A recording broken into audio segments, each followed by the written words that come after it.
Hey folks, John Hazlett here, Ashland Fly Shop.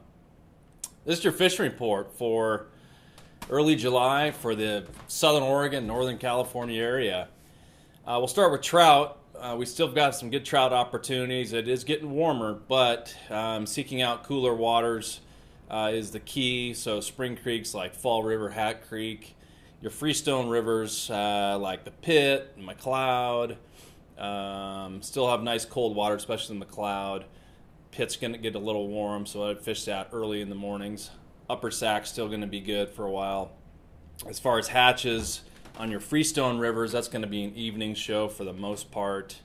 I would say the trout highlight in the Northern California area is the hex hatch on the Fall River, which is primarily a boat access kind of show.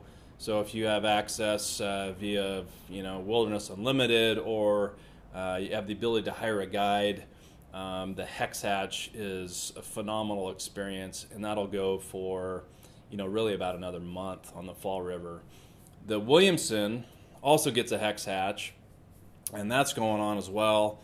And being a cold water fishery, the Williamson's going to fish pretty good all day, but the highlight being that evening hex hatch.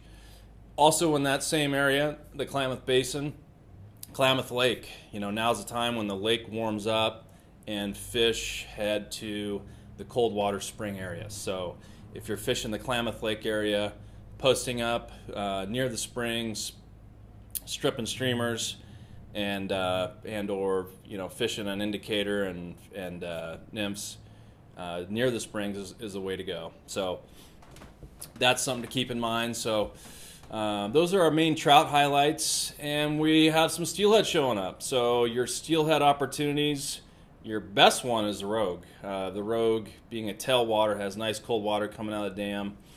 And at Dodge Bridge, flows are down to 1850, and water temps are ranging from about 52 to 60 degrees throughout the day. So it's a great time of year to fish a floating line, a traditional fly, and or a skater, as well as midday you're gonna want to fish sink tips and bigger flies that get down when the sun's high and bright. But Brandon from the shop rose one on a skater last night, and lots of other guys have been out there getting after it and finding steelhead in the upper Rogue. So it's that early push of fish that we get every year. Some are the smaller guys, but we've heard of a couple bigger fish. So that's a good thing. We did put together a selection, the steelhead selection at $39.95. You've got 10 flies here. It is available on our website. It's the Summer Steelhead Fly Selection. So check that out. Grab and go. Grab this thing, head to the river. It's got a couple skaters and then some awesome little traditional flies in it. Haven't heard much about the North Umpqua, which usually doesn't mean much because North Umpqua fishermen tend to be pretty tight-lipped. But I'd imagine if you're getting out early and fishing late, you're gonna raise up some fish in the right water. So haven't heard much there, but like I said, doesn't mean much. Did hear a rumor though that a couple steelhead have been hooked on the Klamath lately, which is early and odd. We were down there a couple weeks ago filming the trout spay video, and I hooked one. Didn't land it, but we had it on video, and it was a nice chrome, kind of smaller fish.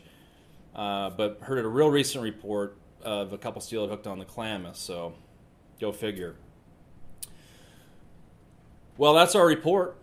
Get out there, go find that early steelhead, take advantage of that late trout fishing. Good luck to you.